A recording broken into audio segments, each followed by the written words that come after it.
Olá pessoal, estamos aqui para conversar um pouco sobre esse ano,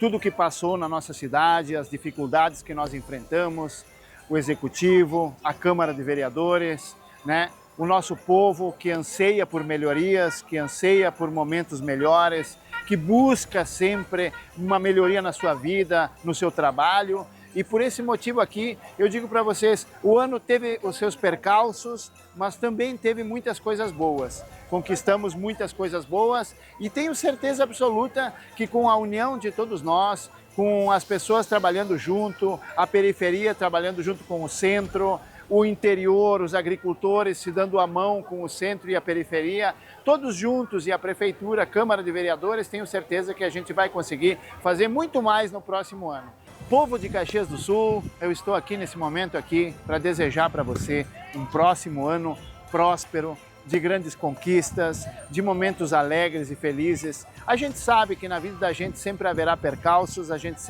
sabe que sempre haverá dificuldades, mas a gente tem que ter fé, a gente tem que ter coragem, a gente tem que acreditar. E eu tenho certeza que o próximo ano ele terá os seus problemas, enfrentaremos nossos problemas, mas juntos, se nos dermos as mãos, esquecermos as nossas diferenças, nós conseguiremos fazer da nossa cidade uma cidade muito melhor.